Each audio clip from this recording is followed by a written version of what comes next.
Welcome, everybody, to an episode of the Kickbase Podcast. I actually have a really special guest here with me to kind of talk about the app a little bit more and talk about really what makes Kickbase and the partnership that we have with MLS.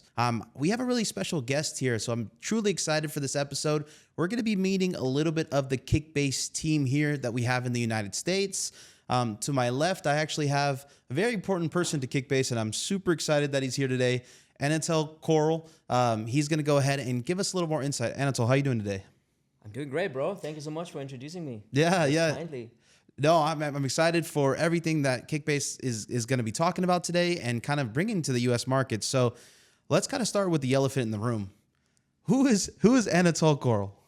Oh, wow, like you mentioned, I'm special. I don't think I'm that special, but I happen to be one of the co-founders of Kickbase. So the reason me sitting here is I was always responsible for the product and everything that happens inside Kickbase. And just moved to the US, trying to build this up here with you guys. Happy to have you guys on board. And so that's what I'm doing here. What's one thing that nobody really knows about you personally? Oh, wow. Like nobody? Or at least maybe the person watching here, because there is something that I kind of want you to tell everybody in your personal life. Well, I'm a diehard musician. I love instruments. I play a lot of instruments. I try to learn as many instruments as possible. So I'm like, whatever weird instrument I find, I just grab it and buy it and then try to learn it. I mean, that's, I think, maybe a fun fact, if you will. Or let me give you a second one. It's like I'm a big fisherman. Yeah. Okay. So fishing and playing music. guitar. What was really cool that actually stuck out to me is you were posting your guitar riffs, and then I just gave you a song and you didn't even know this song and you just hit it. And Dude, it was some Drake song, and I was like, and I know Drake well, but that was like some cheesy guitar song from Drake. I haven't heard of it ever, and I was like, dude, that's the worst song I needed to learn, but I still did it for my boy. No, I appreciate that. And that's all. Honestly, that just shows the theme of the person that you are to me. You'll just do whatever it takes to kind of make me feel good, at least in a sense where it's a crappy song, but you're going to go ahead and do it for me. You celebrated it. That made me happy then. I was like, yeah, whatever. I just learned it in a minute. And then you were like, oh, no way. That's actually really cool. Like, all right. If you like it, then I'm happy. No, and I appreciate that. But the real reason why we're here is, I mean, if you're watching this podcast and see me on it, we're not talking about any other league but MLS, and that's the honest truth about it. We're here to talk about what MLS is, what the potential of MLS fantasy and what Kickbase can do to kind of help grow MLS in the future as well. So let's just start with that. What do you believe about this league in MLS, and what do you feel like the potential is in the next 10 years for MLS? Well, I have to be super honest. It's so first of all, I'm a builder, and I built this fantasy product with a group of friends more than 10 years ago. We sat in the basement. It's kind of like this garage stories, and just like we thought it would be cool to have something like Kickbase.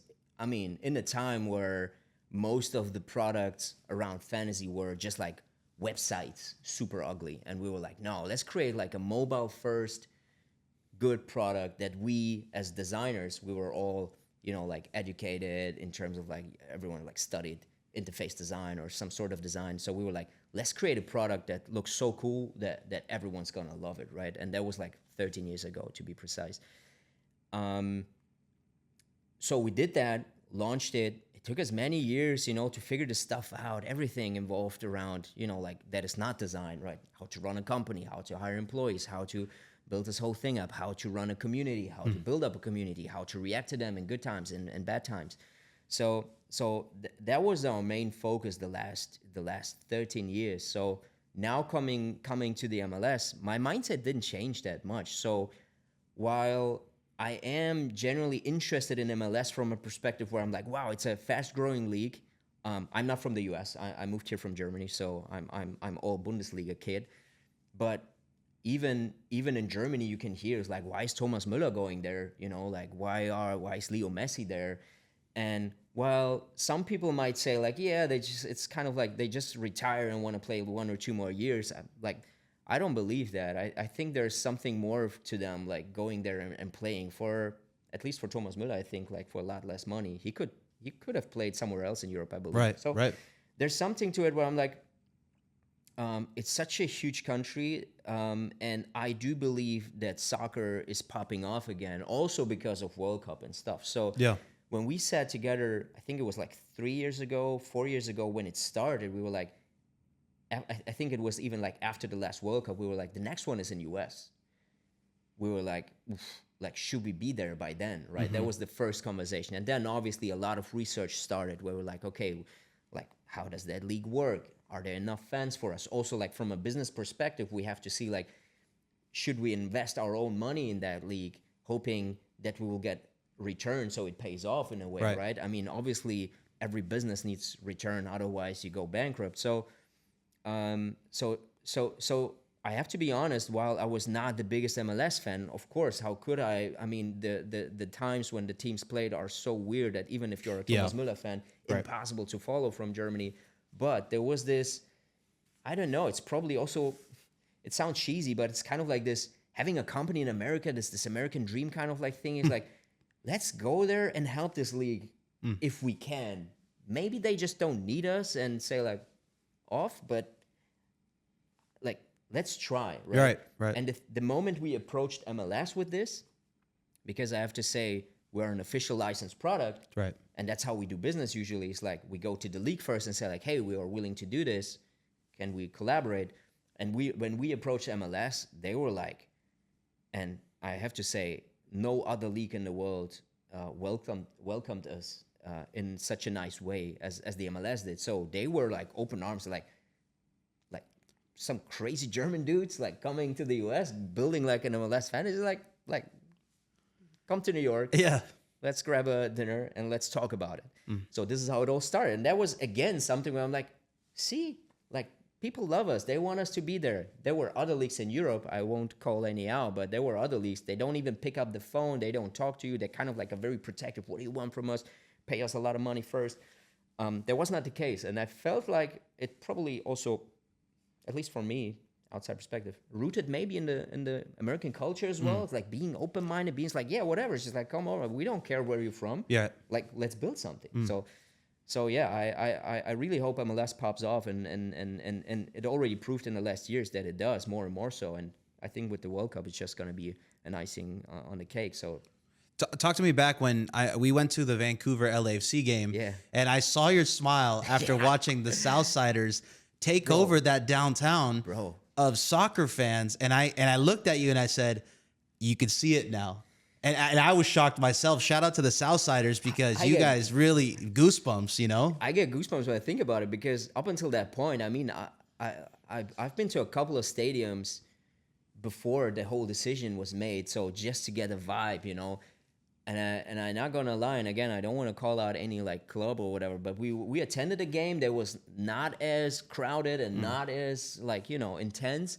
And I was for a second there, it's like, maybe the league still needs a bit of time, you know, to gather more fans or whatever. But standing there in Vancouver for this game with you, I was like, wow, this is something I don't even see in Germany that often.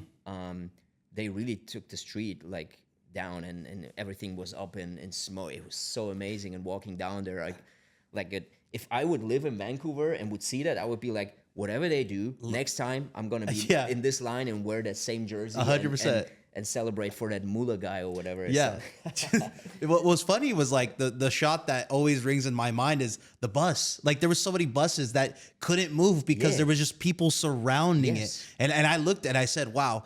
I walked into the bar that they were pre-gaming at, and it was like they're playing a press conference on the TVs. Yeah, like not even music, man. Yeah, they're listening to Thomas talk. And I'm just like, wow, okay, there's a ton of potentials in MLS. It's just, you know, trying to show that to the world. I think that's something that I've always done. And I feel like Kickbase is definitely kind of in that notion with understanding that this is, you know, a partnership where we're going to grow both of us. And it has to be, because fantasy is such a big thing for Americans, and MLS I feel like is 100% waiting to pop with that type of fantasy love that the NFL has. And totally that's kind of why I wanted to bring up that story, because you and me firsthand, we both saw it.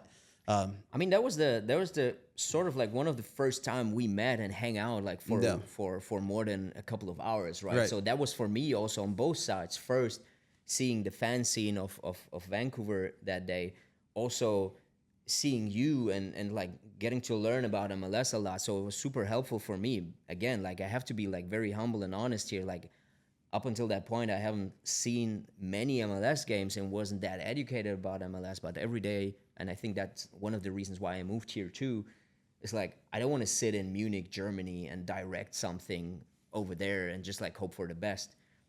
So I committed with my family too. I said like let's go there and try to make this a success. Yeah. And this takes work. It's not just like being in New York and hope for the best. It's like showing up, going to the games, hanging out in the Discord servers, and Right. kind of like trying to understand and get a feel for the fan scene and trying to adapt our product to it. Truly grassroots, and that's something 100%. that American soccer has always been about, and that's why I think as a team, prioritizing the grassroots movement, and I think that's honestly the way everything's gonna grow in the United States. So no, I do love that we definitely do that. But you're on here for a reason. We're on here to kind of talk about, to clear up maybe some gray areas that the app has, or everything in terms of questions that you could answer fairly well to our viewers. So let's start with the big one, right? Why would Kickbase have a payment structure, right? Why can't everything just be free? Yeah, so I think what you're addressing is like Kickbase as a product. It's an app only. We launched in the US store a couple of weeks ago. There was a legacy product before, right? And if I remember correctly, it was for free. Yep. It was owned by the MLS, or at least distributed by the MLS. Now this Kickbase fella comes along, right? And now they're charging. And I totally get it. If something was for free forever, it just sucks. You can't, like, there's no other way. You can't do it right. You just like, you charge all of a sudden. I think two things are important to understand. I think one is we are an official licensed product of MLS. That just means we didn't just came here and do it. We actually have to sign an agreement with the MLS. We have to pay the license to be able to be an official MLS product.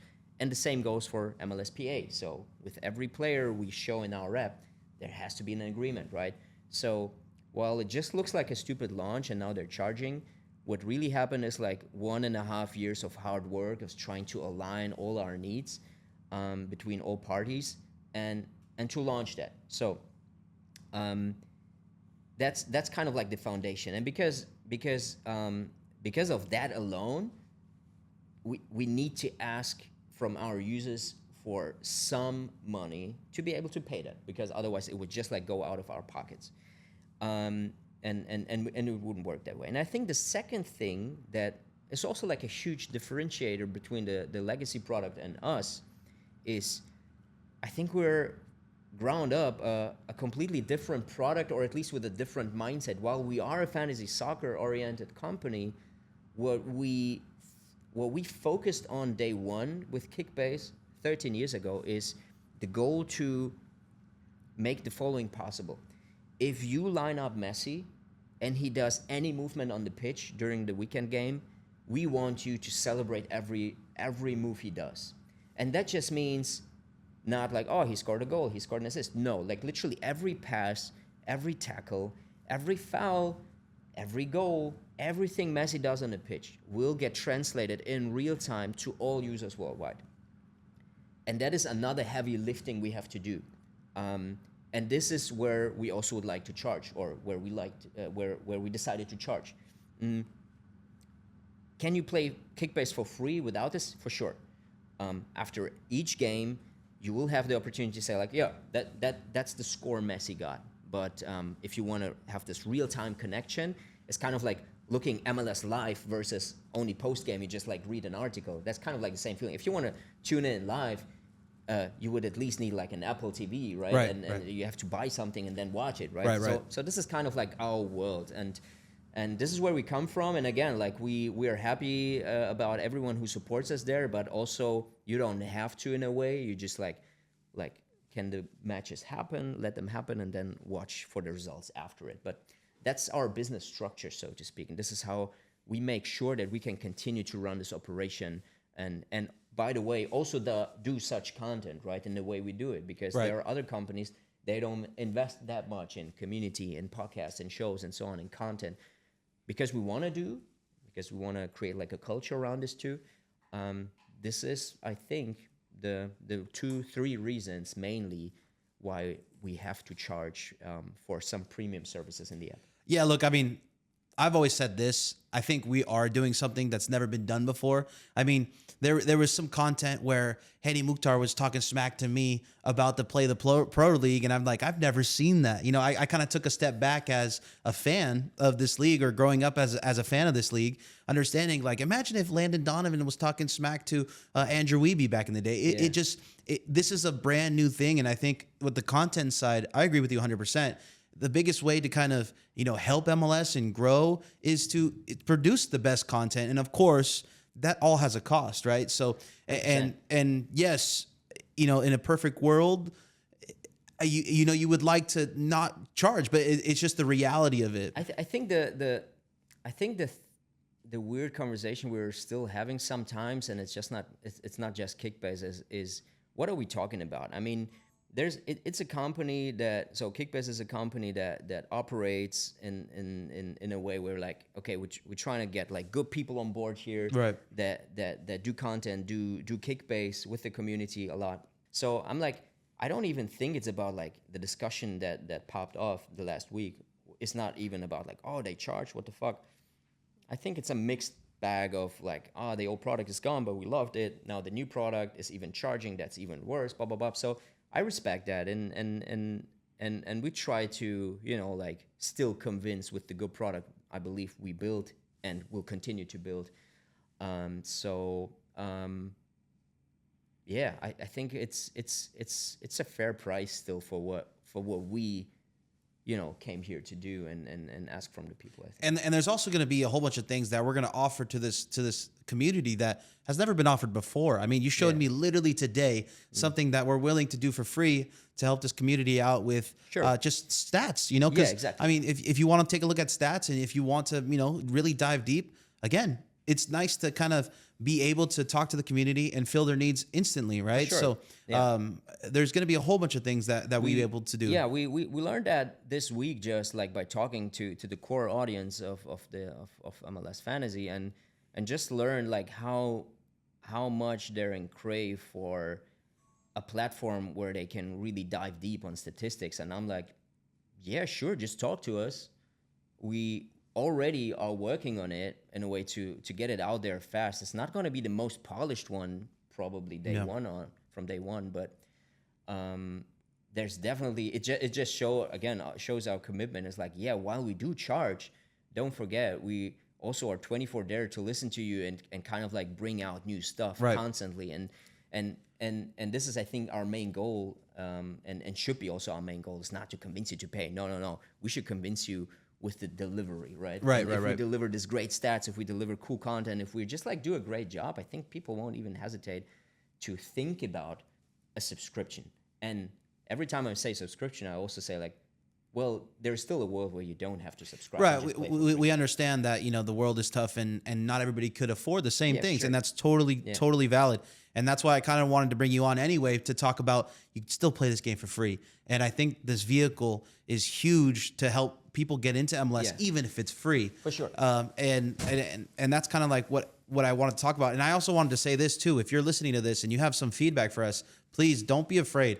Like 100%, we will hear you out, and we will put it in a place where it gets, taken care of, or at least we can definitely make decisions on it. So again, you can always talk to us and on any social media platform, and we will definitely listen to your advice, and kind of take it into account. And Anatol, even you are out there kind of making sure that the fans kind of feel that they have that feedback and they have that touch to the company, and that's huge. I think that's. Yeah, I love that you highlight this, and I truly believe that that's not something we just do because we learn it at some marketing books, but it's just our DNA. We're still the ones playing this the most, probably, arguably. But So yeah, I'm out there on Discord late at night on Sunday reading comments and texting my team. It's like, for example, the fact with there were some things during the first match day where people didn't understood exactly like, hey, where can I see the points if I'm not paying, right? So there's some things we still have to do better and clear out. There's some bugs here and there. Obviously, it's a new league for us too. It has a different dynamic in terms of like game weeks, not match days. Way more clubs and so on. There are a couple of things we need to iron out too. So I think we did not like a good enough job there. But again, sitting there Sunday night, writing all those like notes down to our team to let them know, it's like, hey, this is what the community asks for. I think we need to step up and correct those. So this is what we're going to do in the next couple of weeks, just to make sure that, just want to make sure that everyone also knows we didn't launch and disappear now. We launch, listen, and iterate fast. You will see every 2 to 3 weeks, you will see updates from us in the App Store. So this is our regular cycle of releasing updates. And I kind of want to say this too. If you're listening to this, you can still start a league. I mean, you could definitely invite your casual friends or anybody. If you know there's a special game or anything like that, you could definitely still start a league in week 2 or week 3 or even week 4, right? So we're excited, because maybe the World Cup, after the World Cup, will kind of be like another little short league, and I'm excited for everything to come from it. Let's kind of talk a little bit about kind of like the most asked questions, for example, for rolling lockouts. I mean, that's a big thing in MLS, and it's something that is tough all around, but again, it's something that comes up all the time. For sure. I mean, the funny thing is rolling lockouts inside the Kickbase universe was forever a topic. So it's not even like, oh, MLS guys are for all of a sudden asking us something we never heard before. It just, I think, and by the way, we were aware, obviously, is like it's a lot of more teams, a lot more rotation. So it's going to hurt more if you just like getting surprised by some crazy movement in the squad of a team. But just being here now and also noticing it for myself, and I think game week 1 was still calm. I think Evander was one of the very few cases. Yeah, he got hurt like in the first 10 minutes or 15 minutes of the game. But like what I wanted to say is rolling lockout is something we're looking at, definitely. The thing is, and that's the funny thing, while everyone screams for rolling lockout, hey, like how like you have to do it. There's no other way because the other product had it. I also hear voices. It's not as many, I get it, but I also hear voices like, oof, I actually enjoyed it. Have my lineup done on Saturday and just check back on Monday because I was just busy Saturday, Sunday. I work at weekends. I don't even have time, blah, blah, blah. So they're like, before just blindly doing rolling lockouts, I was definitely the one to ask like, hey, but how would you feel about this or that? And some voices were louder or were heard where people were like, I'm actually a fan of this new Kickbase way. So I'm not trying to clinch on those and say like, see, he doesn't want it too. So now we're not doing it, right? So what's called confirmation bias, I think. But we're looking at it. But I wanted to look at such things always from all perspectives. So while we might enable rolling lockout, we're already thinking like, but maybe it's an option for each league. Yeah. Maybe that'd be cool. Maybe there are different ways to solve it, but yeah, rolling lockout is one. Having a bench that maybe auto subs in is like also something. That's what I was gonna bring in right after this. For sure. I mean, I think zoomed out, like on a perspective of like 10, 12, 13 years of Kickbase development, there was one thing I think a mentor told me once. He's like, products get increasingly complex by themselves. You don't have to make them complex. They will get complex on their own. So for as long as you could, and for as long as you can, please try to keep them simple. And now we're like a 13-year-old product, and I'm already looking at this for 13 years, and I'm like, oof, we're increasingly becoming complicated, man. Now, I'm thinking like, if we introduce the bench, it will get even more complicated, right? So how in the UI should I like do this? Like, what's the workflow? How can I like, even more important, if a new user signs up, I need to explain him that too now. It was difficult enough to explain in the Kickbase universe, and now I have to explain also how to sub in and what a rolling lockout is, right? So all those little things matters too, and I also always say we for sure do it for the diehards out there. but we can't forget about the new ones too, right? And maybe some of them are like, oh, like this is actually quite nice. So like, do I really need to like choose another 5 for the bench or another 4, however you want to build it? But I think the sweet spot, you said it earlier too, is having that option if you want it in your league too. yeah, probably, yeah. That I think that's a sweet spot because like one thing I saw was some people were playing Kickbase with like $150 million budget. I mean, it was like sicko, right? Yeah, So for sure. I think there's a world where, you know, if you have options, there's definitely a like perfect balance, and I think you can get every fan possible. I think in the past we always did it like that. So if something like that arises, like a clear wish, let's say, or a clear trend, like a bench or a rolling lockout, what we usually do is we sit down and try to build a concept around it. So screen mockups, we design it. We're designers, so we just design how would it look like. Is it fun? Is it easy? How's the interface? And before we even start writing code, we just like figure out like how would that work? And then we go and ask the community too. So we just show them the designs and say like, is this what you're looking for? By that time, we can present this. We will have a couple of follow-up questions like, but have you thought about this or that case? And wouldn't this be super annoying? So we try to get more feedback than, I want a bench. Yeah, you want a bench, but have you thought of all the edge cases and how this will affect your managing? I mean, again, like many sickos out there, they just know what a bench is, and you don't. They know it. I can't tell you right away, but it just shows that if we do it, we want to do it right, and this is also mainly probably the reason because why we won't ship it next week. Right. It has to. Can I tell you that we are already looking into this for sure? Yeah. Will it come to the World Cup? Well, I hope. Yeah. Will it come earlier? Probably tougher because there are also some other things we have to prioritize just in terms of like, okay, data loads, like is everything running smooth? And I don't even know how many more bugs will be in the next couple of days and weeks. The first week looks smooth. There were only like 1 or 2 minor like time zone issues, but those things influence a roadmap too. But general answer is, rolling lockout, the bench, valid points that make so much more in the MLS ecosystem than in any other league. And this now even more understandable for me just being here and playing it. But yeah. And talking about playing it a little bit, and what I found really fun was I was watching the Charlotte and St. Louis game, and I was watching Kalina, kick the ball to a player, after he gets a save, and I'm like, oh, I hope it doesn't go to the other team because I was looking at the points, -1 if you lost a possession there. Yeah. And speaking a little bit about the point system. A lot of fans, kind of were interested in how the market values change for the players, and I think we are happy to say we have an answer for you, and I think that's a big deal because there's a lot of managers out there that would like to know so they can kind of see it in the future. Yeah, I think before I say what it is, I think the algorithm behind a market value change inside like a fantasy product is one of the key things always. Like for every league we're in, like this changes also. Like, by the way, like for Bundesliga, completely different setup. I just want to highlight that we take it very seriously, and it's not a template copy paste. And here, I hope it works. So for MLS, the first season we're in, the first game week was just done. The first market value change done.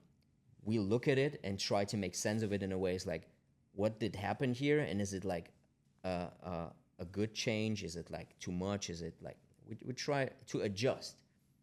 I think what surprised the most, what was surprising to most people, and to me too, but again, we're looking at this and trying to learn out of this, is Messi did not have like a great match day in game week 1.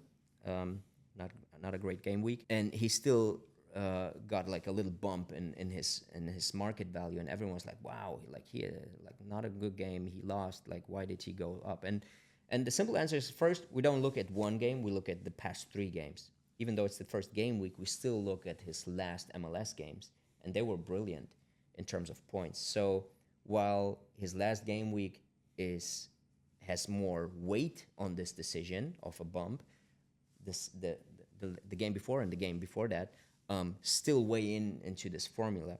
And last but not least, we also look at 100 points in Kickbase. By the way, is bad for Messi or below his average. Yeah. But in broad sense, it's actually above average. So I think I would need to look up the number, but it was somewhere around like 320, 330 people were worse than Leo, and only 120 or something like that of all the starters and so on were better than him. So he was still in the upper half in terms of, was it that bad of a performance? Yeah. I do get it. It's Leo. Everyone expects him, at least in Kickbase terms, to have like an average of 200 points.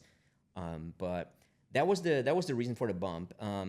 Still, there might be some glitches. We're not perfect. It's the first MLS season. We definitely want to look at it and make sure that it makes sense to the most people.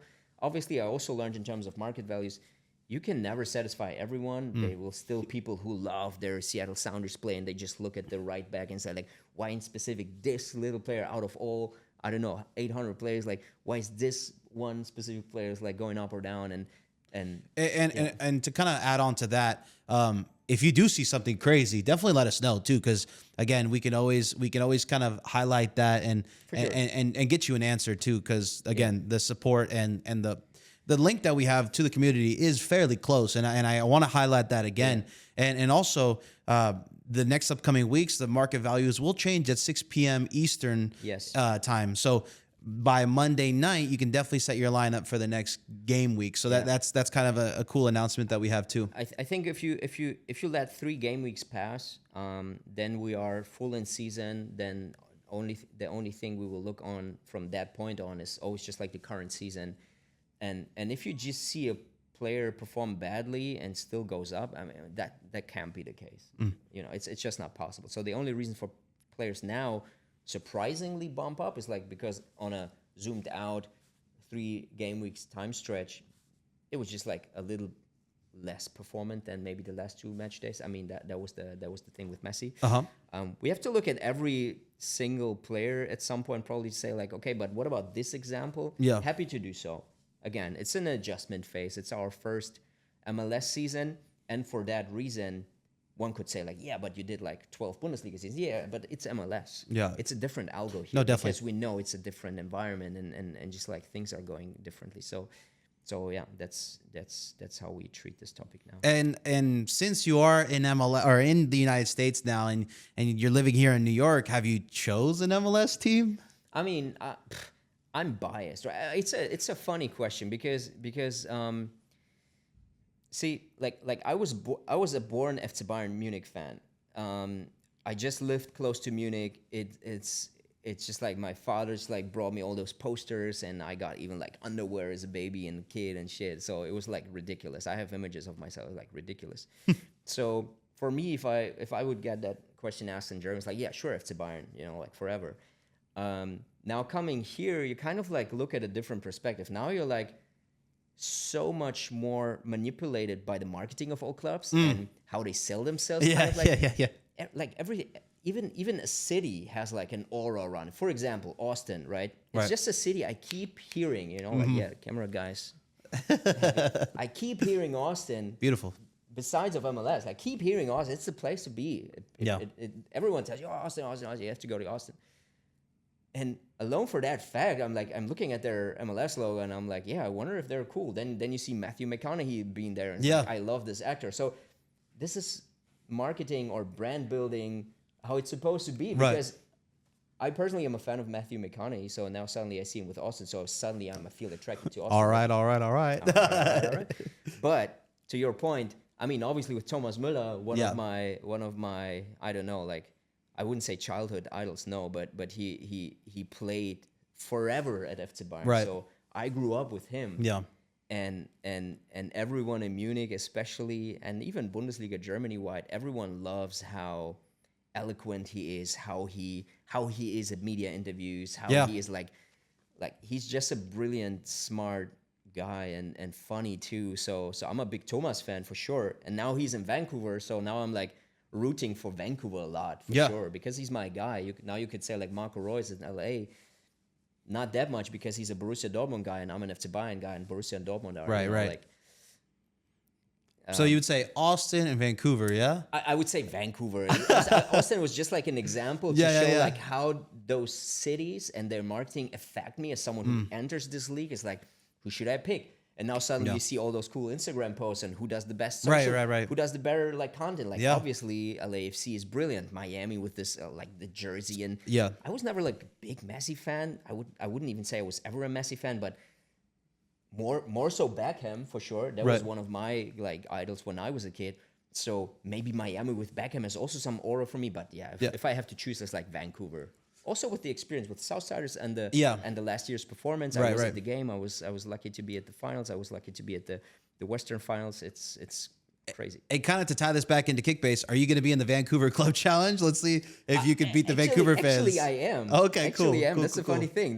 That's probably the best answer. Yeah. So I was like, it's 30 clubs. What should I pick? I was like, Vancouver. Sure. Cool. And if you guys are listening to this, make sure you sign up for those club challenges because maybe you're in Vancouver, you could be Anatol yourself. Yeah, you know, we have to make sure to it's put excited. we have to make sure that we put the link for the challenges in the show notes. Definitely. So, I mean, I think we wrapped up almost a lot of the questions that we had and everything, kind of the background. So I really want to thank you for coming on, taking time out of your busy schedule, and truly kind of, helping us talk about Kickbase, talk about the ideas behind it, kind of making sure the fans know that we are listening. And I think this is kind of the great and the best opportunity to do so. So thank you so much for being on. Thank you so much. Thank you for doing this. Appreciate it.